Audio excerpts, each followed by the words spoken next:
पितृपक्ष में क्या करें और क्या ना करें। नमस्कार भाइयों बहनों, जय मां गायत्री। आप सभी का मेरे YouTube चैनल शुभकर्मा ही अष्टु में स्वागत है। आज की इस वीडियो में बात करते हैं कि पितृपक्ष में हमें क्या करना चाहिए और पितृपक्ष में हमें किन चीज़ों को भूलकर भी नहीं करना चाहिए। कौन से कार्य करने से हमारे पितरों को सुख की अनुभूति होती है और कौन से कार्यों को करने से हमारे पितरों को कष्ट मिलता है। तो शास्त्रों के अनुसार कुछ ऐसे नियम, कुछ ऐसे कार्य बताए गए हैं जिनको पितृपक्ष में मनुष्य को करना चाहिए और कुछ ऐसे कार्य भी हैं जिनको नहीं करना चाहिए। तो जानते हैं इस वीडियो में। लेकिन आप सभी से विनम्र निवेदन है, अगर आप मेरे चैनल पर पहली बार आए हैं तो प्लीज़ हमारे चैनल को सब्सक्राइब, वीडियो को लाइक और वीडियो को ज़्यादा से ज़्यादा शेयर अवश्य करें ताकि आपके साथ साथ आपके अपनी भी इस वीडियो का लाभ ले सकें। पितृपक्ष प्रारंभ हो चुका है जो कि 2 अक्टूबर 2024 तक पितृपक्ष का समय रहेगा। ब्रह्म पुराण के अनुसार मनुष्य को अपने पूर्वजों की पूजा अवश्य करनी चाहिए, उनका तर्पण करना चाहिए। पितरों का ऋण श्राद्ध के जरिए हम लोग चुकाते हैं। हम उन्हीं के वजह से इस संसार में आए हैं, तो उनका हमारे ऊपर ऋण है। अगर हम उनके निमित्त इन कार्यों को करते हैं तो उनसे उनकी आत्मा को शांति मिलती है और उनके आगे जाने के रास्ते खुलते हैं। जब वह कष्ट में नहीं रहते तो वह हमें आशीर्वाद देकर जाते हैं। अगर वह कष्ट में होते हैं तो वो हमें परेशान करते हैं। इसीलिए जब हम कहते हैं कि हमें पितृदोष है या पितृ संबंधी जो समस्याएं हैं, यह दोष के रूप में कुंडलियों में आ जाती है। भाद्रपद पूर्णिमा से पितृपक्ष प्रारंभ हो जाता है। इस दौरान पितरों की शांति के लिए मनुष्य श्राद्ध करते हैं। पितृपक्ष जो है 29 सितंबर से शुरू हो गया है और 14 अक्टूबर तक रहेगा। तो ब्रह्म पुराण में बताया गया है कि मनुष्यों को अपने पूर्वजों के निमित्त दान पुण्य अवश्य करना चाहिए, उनका तर्पण करना चाहिए, क्योंकि ऐसा करने से वह प्रसन्न होते हैं, उनकी आत्मा को शांति मिलती है।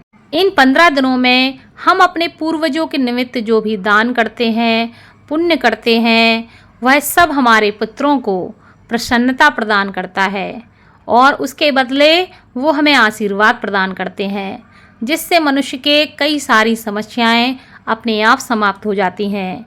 कई बार मनुष्य कई प्रयास करने के बाद भी आगे नहीं बढ़ पाता है, तो इसका कारण ही पितृदोष होता है। श्राद्ध पक्ष में बहुत सी ऐसी चीज़ें हैं जिनके बारे में शास्त्रों में मना किया गया है, जिसमें से कहा जाता है कि कोई भी शुभ कार्य इस समय में नहीं करना चाहिए। इन 15 दिनों में कोई भी शुभ कार्य करना अच्छा नहीं माना जाता है। इस समय में कोई भी नई वस्तु को खरीदना भी अच्छा नहीं माना जाता। साथ ही इस दौरान मांसाहार लोग जो होते हैं उन्हें मांस से परहेज करना चाहिए, तामसिक भोजन ग्रहण नहीं करना चाहिए और ना ही इस समय में किसी से अपशब्द बोलना चाहिए, ना ही किसी की चुगली करनी चाहिए। इस समय में खाने में प्याज लहसुन का भी प्रयोग ना करें तो बहुत अच्छा है। इस समय बाल बनवाना, दाढ़ी बनवाना नहीं करना चाहिए। अगर माना जाता है कि पितृ पक्ष में अगर आप बाल कटवाते हैं, दाढ़ी बनाते हैं तो इससे धन हानि के योग बनते हैं, जिससे धन संबंधी समस्याएं उत्पन्न हो जाती हैं। तो इस बात का विशेष ध्यान रखें। इसी के साथ शास्त्रों में ऐसा भी कहा जाता है कि पितृपक्ष में मनुष्य को लोहे के बर्तन में खाना नहीं बनाना चाहिए। पितृपक्ष के दौरान ज़्यादातर प्रयास यही करना चाहिए कि पीतल, तांबा या इसके अलावा अन्य धातुओं का प्रयोग करें तो ज़्यादा अच्छा है।